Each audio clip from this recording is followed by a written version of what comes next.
तो गाइस आज के डेट में आपको पता ही है इंडियाज़ गॉट टैलेंट का काफ़ी ज़्यादा कंट्रोवर्सी हो रहा है और ख़ास करके रणवीर अलाहाबादिया का भी काफ़ी ज़्यादा कंट्रोवर्सी हो रहा है। सारे मीडियाज़, सारे न्यूज़, यूट्यूब चैनल, सारे ऑलमोस्ट इसी टॉपिक के ऊपर वीडियो मतलब इसी टॉपिक पर बात कर रहे हैं। इवन पार्लियामेंट में भी ये बात डिस्कस हो रहा है और महाराष्ट्र के चीफ मिनिस्टर उनके मुंह से भी इस टॉपिक के ऊपर बात निकला है।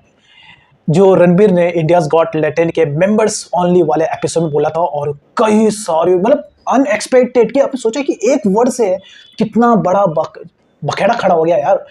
मतलब क्या बोलूँ मैं, आई एम शॉक्ड। तो चलो देखते हैं। अभी एक मोहक मंगल एक यूट्यूब चैनल है, वैसे मुझे डिटेल में इतना ज़रा पता नहीं है लेकिन फिर भी मैं चलो इस वीडियो को देखते हैं, जिससे कि अगर आपको डिटेल नहीं पता तो ये वीडियो देखने के बाद पता चल जाएगा। तो मोहक मंगल यूट्यूब चैनल है, उनकी एक वीडियो को देखने वाले हैं क्योंकि वो ज़्यादा डिटेल में इसके ऊपर डिस्कस करते हैं तो हमें पूरा डिटेल फैक्ट पता चलेगा और एक लर्निंग लेसन है। ये वीडियो को सिर्फ मैं only as a learning lesson के हिसाब से मैं इस वीडियो को देखना चाहता हूँ ताकि हम और आपको सीख सकें दूसरों की मिस्टेक्स से। तो चलो देखते हैं। सो 3, 2, 1 स्टार्ट। बात करना चाहता हूँ पर सबसे पहले समझते कि हुआ क्या। So let's begin. समय रैना एक बहुत popular show India's got talent को होस्ट करते हैं, जो इंडियाज़ गॉट टैलेंट का एक सरकास्टिक वर्जन। हर एपिसोड में अलग अलग सेलिब्रिटी जजेस आते हैं जो कंटेस्टेंट के टैलेंट को देखते हैं 90 सेकंड्स के लिए। पर ये शो दूसरे टैलेंट शोज की तरह नहीं है। इसका इंस्पिरेशन एक अमेरिकन शो किल टोनी है। यस। जबकि एंटरटेनमेंट कंटेस्टेंट के टैलेंट से ही नहीं बल्कि जजेस के रिएक्शन और उनके जोक से आता है। भगवान है। इनमें से कई जोक्स आपको दूसरे कॉमेडी शो पूरे डार्क जोक्स है। ये फैमिली एंटरटेनमेंट के लिए शो नहीं है। इस शो के ह्यूमर को डार्क ह्यूमर कहा जाता है और कई जोक्स बहुत एजी होते हैं। बहुत शो के सारे एपिसोड यूट्यूब में रिलीज करे जाते हैं और जहां मोस्ट एपिसोड्स फ्री हैं, कुछ बोनस एपिसोड्स भी हैं जो समय रैना के बस यूट्यूब मेंबर्स ही देख सकते हैं। और मेंबर बनने के लिए आपको करीब 60 रुपए देने होते हैं हर महीने के लिए। 8 फरवरी को समय का एक एपिसोड रिलीज हुआ बस मेंबर्स के लिए, जहाँ कई पॉपुलर इन्फ्लुएंसर्स और क्रिएटर्स थे जैसे आशीष चंचलानी, जसप्रीत सिंह, अपूर्वा मुखीजा और रणवीर अलाहाबादिया। इस एपिसोड के दौरान रणवीर अलाहाबादिया ने एक सवाल पूछा। Would you rather watch your parents have every day for the rest of your life? क्या हो गया रणवीर भाई को? Or would you join in once and stop it forever? अब हो सकता है ये जोक ओरिजिनल भी ना हो क्योंकि 2 हफ्ते पहले एक अमेरिकन यूट्यूब चैनल ओजी क्रू में सेम लाइन थी। Would you rather watch your mum and dad have every night for the rest of your life or join in one time to make it stop and never have to watch it? Okay, तो ये जो बात रणबीर ने बोला था ये officially मेरे को लगा ही था कि कहीं ना कहीं बाहर से उठाया रहेगा, लेकिन भाई बाहर का कल्चर अलग होता है। वहाँ पे सब ओपन माइंडेड होते हैं। अपने इंडिया में ऐसा नहीं होता। आज भी क्या, हम आगे भी हमेशा माँ बाप हमारे देवी देवता है। उनके बारे में कोई ऐसा कैसे सोच सकता है? ट्रैक किया तब शायद उनको रियलाइज नहीं उन्होंने क्या बोला। पैनल और ऑडियंस भी उनके साथ हंस रही थी। पर एपिसोड के रिलीज होने के कुछ घंटे बाद चीजें बदल गई। ये क्लिप पूरी तरह वायरल हो गई। Raina has finally broken silence. Dark humour के नाम पर समाज में गंदगी फैला रहे हैं। बहुत भद्दे तरीके से कुछ चीजों को कहा गया है। जैसे ट्विटर या फिर एक्स पर ये वायरल हुई जब @FeedItClone17 ने इस क्लिप को पोस्ट किया। FeedItClone17 सब लोग इस क्लिप पर रिएक्ट करने लग गए। ये वही आदमी है जिसको देश के प्रधानमंत्री ने एक अवार्ड दिया था। इस आदमी को ये भी नहीं पता कि किस चीज पर जोक मारना चाहिए या फिर नहीं। कई सेलिब्रिटीज भी अपना ओपिनियन देने लग गए। जैसे जर्नलिस्ट और लिरिसिस्ट नीलेश मिश्रा ने क्रिएटर्स और प्लेटफॉर्म को क्रिटिसाइज किया। पर ये मुद्दा बस सोशल मीडिया पर रिस्ट्रिक्टेड नहीं रहा, उसने डिजिटल बाउंड्री क्रॉस कर दी। महाराष्ट्र के चीफ मिनिस्टर देवेंद्र फडणवीस ने भी रिएक्ट किया। मैं शॉक हो गया, कहाँ बात पहुंच गया। हमारी फ्रीडम वहाँ समाप्त हो जाती है जब हम किसी और के फ्रीडम पर इंक्रोच करते हैं। शिवसेना एमपी प्रियंका चतुर्वेदी ने कहा कि वो पार्लियामेंट में इसकी आवाज उठाएंगी। ये करनी पड़ेगी। मैं ये तो आईटी कमेटी में मैं इस मुद्दे को उठाने ही वाली हूँ। प्लेटफॉर्म्स को ये समझना होगा कि you can not just be making profit out of us. जबकि 2 मुंबई के लॉयर्स ने पुलिस कंप्लेंट फाइल करी रणवीर और दूसरे क्रिएटर्स के खिलाफ। उन्होंने मुंबई के पुलिस कमिश्नर और महाराष्ट्र के विमेन कमिश्नर को लिखा कि कैसे इंडियाज़ गॉट टैलेंट महिलाओं को डिसरिस्पेक्ट कर रहा है। कांग्रेस की स्पोक्स पर्सन ने भी हाँ यार, ये बात तो मैं भी कहना चाहता हूँ कि जब मैं शो, वैसा तो देखो मैं हॉनेस्टली इंडियाज़ गॉट टैलेंट देखता हूँ और इंगेजिंग भी है, काफ़ी इंगेजिंग है, लेकिन मुझे उस शो से बस एक ही प्रॉब्लम होता था कि वहाँ पर है ना कुछ ज़्यादा ही ओवर, मतलब एक लिमिट होता है हर चीज़ का, वो लिमिट क्रॉस होके ऐसे ऐसे टॉपिक्स निकलते थे, ऐसे ऐसे जोक्स मारे जाते थे। क्या बोलूँ मैं, मतलब सुनने लायक नहीं है लेकिन फिर भी क्या बोलूँ। रणवीर के खिलाफ एक पोस्ट किया। एपिसोड के रिलीज होने के 2 दिन बाद रणवीर ने अपना पोस्ट डाला माफी मांगते हुए। My comment wasn't just inappropriate, it wasn't even funny. Comedy is not my forte. I'm just here to say sorry. पर उस रात 8 बजे असम के चीफ मिनिस्टर हिमंता बिस्वा शर्मा ने पोस्ट किया एक्स पर कि वो रणवीर और दूसरों के खिलाफ एक FIR दर्ज कर रहे हैं अभद्र चीजों को प्रमोट करने के लिए। मेन स्ट्रीम मीडिया में फिर बवाल मच जाता है। माँ बाप जिन्हें ईश्वर का दर्जा दिया गया उनके बारे में ऐसी भद्दी, अश्लील, बेहुदी टिप्पणी की जाती है। Trying to endorse on this platform, madam, and you are talking about a daughter or son. You do not treat. और इसी कथित कॉमेडी शो में रणवीर ने ऐसी बातें कही जो शायद उनका पॉडकास्ट देखने वाले सुन ले तो हो सकता है कि उन्हें दिल का दौरा यानी हार्ट अटैक आ जाए। 11 फरवरी को बी प्राक अनाउंस करते हैं कि उनका पॉडकास्ट होने वाला था रणवीर के साथ, जिसको वो कैंसिल कर रहे हैं। मैं ना यार एक पॉडकास्ट में जाने वाला था अभी, जो BeerBiceps, and we cancel that. क्यों? क्योंकि आपको पता है कि वो कैसी पैथेटिक थिंकिंग है। उसी दिन सेंट्रल गवर्नमेंट यूट्यूब को एक नोटिस भेजती है कि उनको ये वीडियो हटाना होगा देश के IT एक्ट 2008 सेक्शन 69A के तहत। मुंबई का साइबर डिपार्टमेंट फिर एक केस रजिस्टर करता है और मांग करता है कि इंडियाज गॉट लेटेंट के सारे एपिसोड डिलीट हो जाने चाहिए। 11 फरवरी को मुंबई पुलिस की एक टीम रणवीर के घर के बाहर पहुंचती है। मुंबई पुलिस के एक ऑफिसर बोलते हैं कि 30 गेस्ट जो इस शो के सारे एपिसोड्स में आए हैं उनको समन किया जा रहा है और ये शो देश के पार्लियामेंट में डिस्कस होता है। 30 गेस्ट आर के दौरान शिवसेना के MP मांग करते हैं कि सोशल मीडिया कंटेंट को रेगुलेट करना चाहिए। वो बोलते हैं कि इन्फ्लुएंसर्स फ्री स्पीच को यूज करके क्या नॉनसेंस पोस्ट कर रहे हैं। याला कारण OTT प्लेटफॉर्म पर कोई भी सेंसर नहीं है, उनको दिशा नहीं है। फिर national commission for women Ranveer, समय, अपूर्वा, जसप्रीत और आशीष को समन्स भेजता है। शो के प्रोड्यूसर्स तुषार और सौरभ को बोला जाता है कि उनको 17 फरवरी को न्यू दिल्ली पहुंचना होगा नेशनल कमीशन फॉर वुमेन की इन्वेस्टिगेशन के लिए। इस दौरान टीवी चैनल्स 24 घंटे इस मुद्दे को ही कवर कर रहे हैं। तो इनको आर्टिस्ट और कॉमेडियन कहना बंद करें आप प्लीज। हाँ, ये इस लायक नहीं है कि किसी कला से इनको जोड़ा जाए, ठीक है? ये कलंकार है, कलाकार नहीं कलंकार है। बैकलैश इतना बड़ा है कि इंस्टाग्राम और यूट्यूब पर कई लोग रणवीर को अनफॉलो कर देते हैं और समय रैना पोस्ट करते हैं कि उन्होंने इंडियाज गॉट लेटेंट के सारे एपिसोड्स डिलीट कर दिए। अब 2 इंपॉर्टेंट चीज़ों के बारे में बात करते हैं, फ्रीडम ऑफ एक्सप्रेशन और political incentives. Let's start with freedom of expression.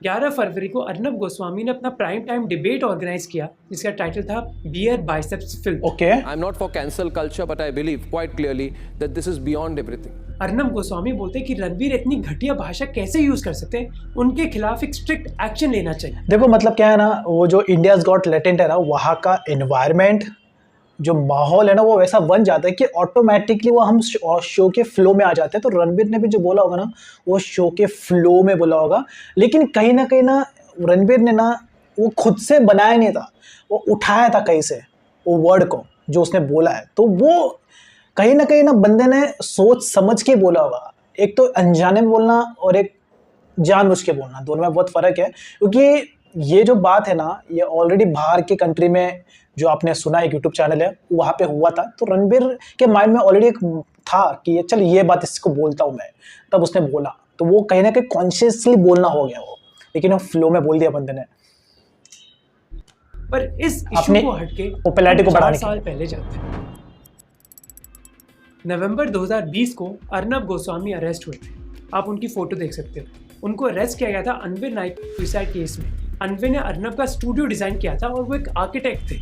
Anwar की पत्नी ने क्लेम किया कि अर्नब ने अनवर को फीस नहीं दी और अर्नब का नाम अनवर के सुसाइड नोट में भी है। पर इस अरेस्ट को कई लोगों ने पॉलिटिकली मोटिवेटेड बुलाया क्योंकि अर्नब गोस्वामी ने मुंबई पुलिस को अटैक किया था सुशांत सिंह राजपूत केस के लिए।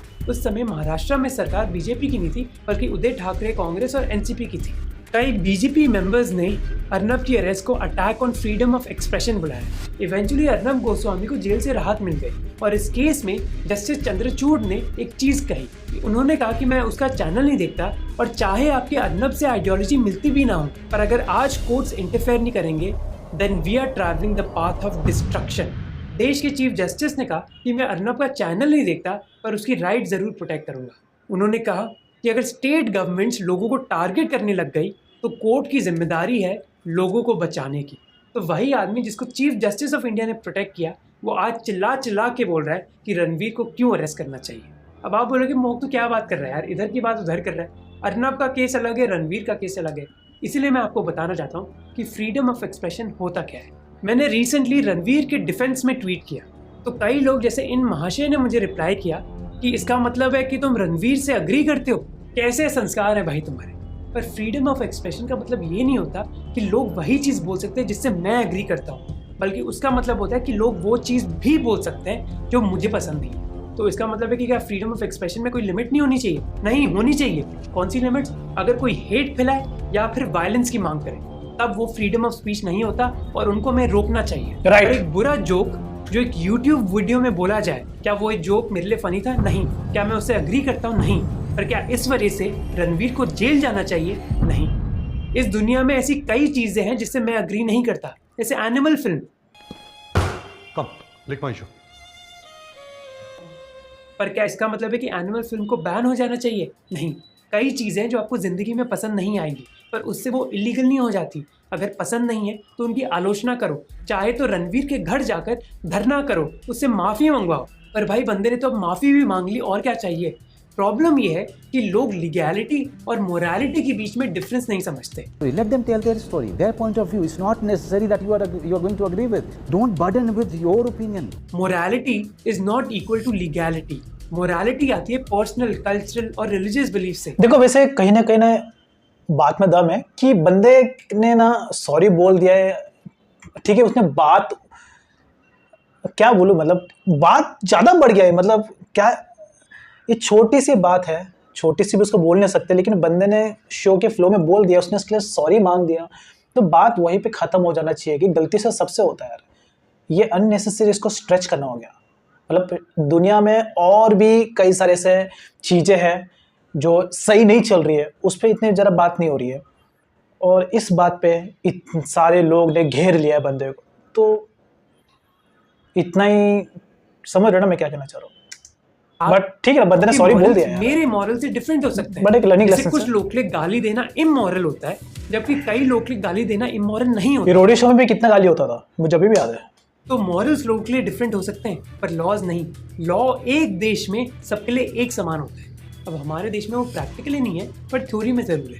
प्रॉब्लम ये है कि लोगों को लगता है कि जो उनके लिए इमोरल है वो सभी के लिए इलीगल होना चाहिए। अगर गाली देना इलीगल होता तो दिल्ली के आधे लोग अभी जेल में होते। रणवीर का जोक इमोरल जरूर है मेरे लिए, पर इसका मतलब क्या वो इलीगल है? नहीं। इलीगल चीज़ों के लिए हम लोगों को जेल में डालते हैं और इमोरल चीज़ों के लिए हम लोगों को क्रिटिसाइज करते हैं। इन दोनों चीज़ों में डिफरेंस है। अब आप में से कुछ लोग कहोगे कि कॉन्स्टिट्यूशन के हिसाब से तो हम रणवीर को जेल डाल सकते हैं। इंडियन कॉन्स्टिट्यूशन में freedom of speech and expression article 19(1)(a) में डिफाइन किया गया है। ये लॉ कहता है कि सभी सिटीजन्स को right to freedom of speech and expression है, पर इस स्पीच पर खुली छूट नहीं दे रखी सरकार ने। कुछ कंडीशंस के तहत आपकी स्पीच को रोका जा सकता है। ये है कि अगर आपकी स्पीच देश की सॉवरेनिटी और इंटेग्रिटी को टारगेट करती है, अगर स्पीच से वायलेंस, टेररिज्म या फिर सिक्योरिटी बिगड़ सकती है, या फिर स्टेटमेंट से देश के डिप्लोमेटिक रिलेशंस खराब हो सकते हैं दूसरे देशों के साथ। इसके अलावा अगर आपकी स्पीच से वायलेंस, राइट्स या फिर दंगे हो सकते हैं, या फिर कंटेंट ऑब्सीन, ऑफेंसिव और सोसाइटल वैल्यूज़ के खिलाफ है। अब ऑब्सीन, ऑफेंसिव और सोसाइटल वैल्यूज़ हैं क्या, ये डिफाइन नहीं किया गया, और ये कोई एक्सीडेंट नहीं है, बट बाय डिज़ाइन इस चीज़ को लिखा गया है ताकि सरकार जब भी चाहे किसी को भी अंदर कर दे। आज रणवीर समय हो सकते हैं, कल मैं हो सकता हूँ, पर ये रिस्ट्रिक्शन हमारे कॉन्स्टिट्यूशन में स्टार्टिंग से नहीं थी, बल्कि कुछ समय के लिए हमारे देश में एब्सोल्यूट फ्रीडम ऑफ एक्सप्रेशन था। पर ये चेंज हुआ 1951 में जवाहरलाल नेहरू की बदौलत। एक बहुत अच्छी किताब लिखी गई है इस मुद्दे पर जो मैं आपको स्ट्रांगली रेकमेंड करूँगा। जवाहरलाल नेहरू ने हमारे कॉन्स्टिट्यूशन में फर्स्ट अमेंडमेंट इंट्रोड्यूस करी, जिसने इंडिविजुअल राइट्स और हमारी सरकार के बीच में जो रिलेशनशिप है उसको परमानेंटली बदल दिया। आज़ादी के बाद नेहरू सरकार के खिलाफ कई लीगल मुश्किलें आ रही थी अपने लॉज को पास करने के लिए। जैसे वो ज़मींदारी सिस्टम को हटाना चाहते थे और मीडिया पर कुछ रिस्ट्रिक्शन डालना चाहते थे, पर वो ऐसे लॉज पास ही नहीं कर पा रहे थे। तो उन्होंने डिसाइड किया कि क्यों ना मैं फ्रीडम ऑफ एक्सप्रेशन को लिमिट ही कर दूं। इसीलिए उन्होंने पब्लिक ऑर्डर का टर्म डाल दिया। उन्होंने कहा कि अगर कोई स्पीच पब्लिक ऑर्डर को डिस्टर्ब करती है तो उसको रोका जा सकता है। अब कई पॉलिटिशियंस इस चीज़ के खिलाफ खड़े हुए, पर उनकी चली नहीं। और इंटरेस्टिंग बात पता है क्या है, जवाहरलाल नेहरू ने इसको जस्टिफाई कैसे किया।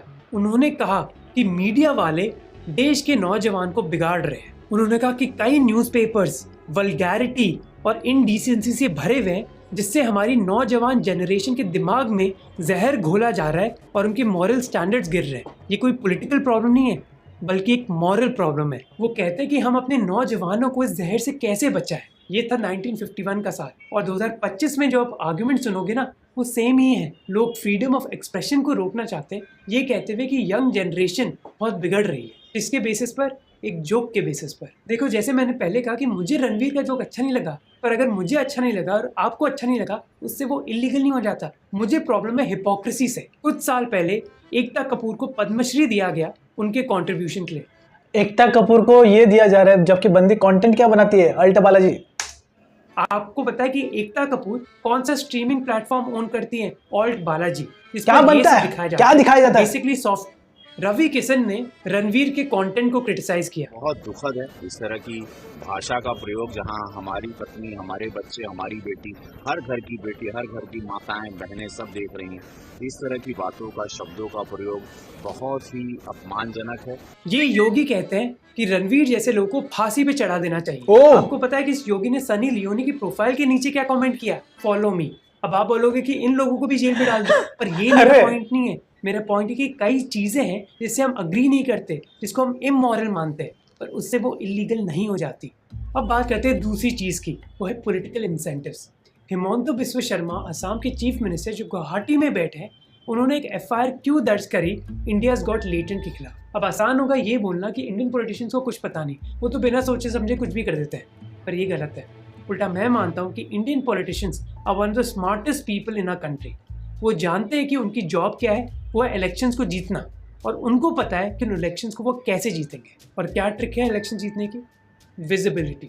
जब तक एक पॉलिटिशियन पब्लिक की आंखों के सामने नहीं होगा, तब तक वो उनके दिमाग में नहीं होगा इलेक्शंस के दौरान। कार्तिक मुरलीधर ने इसके बारे में बहुत लिखा है अपनी किताब में। वो कहते हैं कि पॉलिटिशियंस हर बार वैसी पॉलिसीज इंप्लीमेंट करते हैं जिससे उनको इमीडिएट रिजल्ट्स मिले। सब्सिडीज, फ्रीबीज, हैंडआउट्स, ये ऐसी चीजें हैं जिससे शॉर्ट टर्म में आपको रिजल्ट मिल जाता है। बहुत मेहनत करने की जरूरत नहीं है। इसीलिए पॉलिटिशियंस वो चीजें करते हैं जिससे वोटर को तुरंत पता लग जाए कि ये फायदा मुझे अपने पॉलिटिशियन ने दिया। बस हाईवे बनाना काफी नहीं है, हाईवे को इनॉग्रेट भी करना होता है। बस सब्सिडी देना काफी नहीं है, एक इवेंट ऑर्गेनाइज करना जहां आप क्रिकेट मैच की तरह एक मैन ऑफ द मैच जैसी प्रेजेंटेशन करो, वो भी जरूरी है। पर रणवीर अलाहाबादिया के खिलाफ ट्वीट करना तो इस कैटेगरी में नहीं आता। तो हिमंत बिस्व शर्मा, दूसरे पॉलिटिशियंस ने ये क्यों किया? विजिबिलिटी के लिए। आज के मीडिया एनवायरनमेंट में जब आपकी आंखों के सामने सैकड़ों वीडियोस हैं, पॉसिबल है, उस समय विजिबिलिटी पाना बहुत मुश्किल है। और पॉलिटिशियंस को पता है कि एक बढ़ती हुई कंट्रोवर्सी में अपने हाथ निचोड़ने से उनको सबसे ज्यादा ये दिख रहा है ना, ये जो भी है ना, फायदा मिलेगा। बिकॉज कुछ कारण है, कारण है तभी आ रहा है। इसीलिए हिमंत बिस्व शर्मा ने ये ट्वीट किया क्योंकि आसाम की बेरोजगारी को सॉल्व करना ज्यादा मुश्किल है। लैंडसेट की स्टडी ने दिखाया कि हमारे देश के पोल्यूशन की वजह से शहरों में 7% डेथ्स एयर पोल्यूशन से होती है। पार्लियामेंट में उस पे कोई डिस्कस नहीं कर रहा है, उस पे कोई डिस्कस ही नहीं कर रहा है। एक दुनिया में इतना पॉल्यूशन चल रहा है, इतना फालतू का नॉइज पोल्यूशन चल रहा है, लोग मर रहे हैं, कट रहे हैं रोड की वजह से, कोई उस पे ध्यान नहीं दे रहा है इतना जितना इस केस पे लोग ध्यान दे रहे हैं।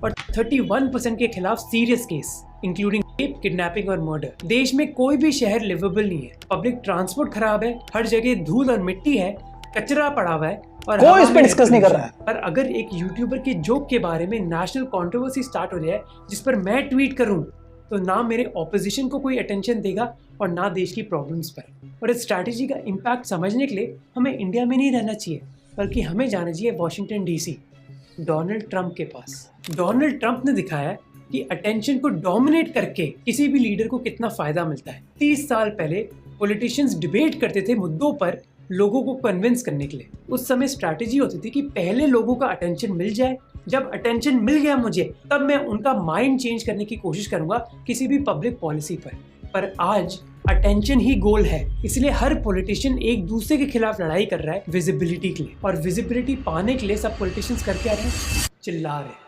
इमेजिन करो कि कमरे में कई लोग एक दूसरे के साथ बातें कर रहे हैं और सडनली एक आदमी आता है और वो लाउड स्पीकर पर चिल्लाने लग जाता है। अब ये मैटर नहीं करता कि वो बोल क्या रहे हैं और उनकी बातों में कोई लॉजिक है या फिर नहीं। मैटर ये करता है कि सब लोग अभी उनको ही सुन रहे हैं। और यही हो गया हमारी पॉलिटिक्स में। और एक बार पॉलिटिशियंस इन्वॉल्व हो गए तो हमारी मीडिया चैनल्स ने भी छलांग लगा दी। माँ बाप जिन्हें ईश्वर का दर्जा क्यों? क्योंकि जो दिखता है वही बिकता है। और ये साइकिल हर हफ्ते हमारे देश में रिपीट होता है। कुछ हफ्ते पहले सैफ अली खान नेशनल न्यूज थे, 3 साल पहले आर्यन खान की अरेस्ट नेशनल न्यूज थी, उससे पहले सुशांत सिंह राजपूत की डेथ, और हर मौके पर अर्नब गोस्वामी चीख कर आपको बोले थे जैसे मान लो उनका लाइफ मिशन है। पर कुछ दिन बाद सब गायब, तमाशा खत्म हुआ और सब लोग अपने घर चले गए। क्या किसी आम आदमी की प्रॉब्लम सॉल्व हुई? नहीं, पर लोगों को एंटरटेनमेंट मिल गया और पॉलिटिशियंस को डिस्ट्रैक्शन। मैं ये नहीं कह रहा कि आर्यन खान का ड्रग केस हो या फिर सैफ अली खान का अटैक केस हो, उन पर कुछ भी अटेंशन नहीं होना चाहिए। मेरी प्रॉब्लम है कि कितना ज्यादा अटेंशन दिया जाता है इन मुद्दों पर एक ऐसे देश में जहां गरीबी, भुखमरी अभी भी नॉर्मल चीजें हैं। आप खुद इमेजिन करो कि अभी असम पुलिस की एक टीम है जो गुवाहाटी से मुंबई आ रही है इन्वेस्टिगेशन के लिए। वाह! एक ऐसी स्टेट में जहाँ 13,000 पुलिस कर्मियों की कमी है। पॉपुलर राइटर नोआम चॉम्स्की ने एक प्रोपेगेंडा मॉडल के बारे में बात करी थी, जहां वो कहते हैं कि कुछ मुद्दों को जानबूझकर एम्पलीफाई किया जाता है और दूसरों को इग्नोर। सेलेक्टिव आउटरीच जो हो रहा है रणवीर के जोक के बारे में, वो इसलिए नहीं है क्योंकि लोगों को समाज की परवाह है, बल्कि एक बहुत कन्वीनियंट चीज है। अब ये जो पूरा इकोसिस्टम है पॉलिटिक्स और मीडिया का, ये एक दूसरे के साथ काम कर रहा है। कुछ हफ्ते पहले मैंने ये वीडियो बनाया था रणवीर के एक पॉडकास्ट के बारे में, और उसके नीचे लोग कमेंट कर रहे हैं कि मोहक ने तो उसका डाउनफॉल प्रेडिक्ट किया था। भाई, मैंने रणवीर को क्रिटिसाइज नहीं किया था, उसके कंटेंट को क्रिटिसाइज किया था। दोनों में डिफरेंस है।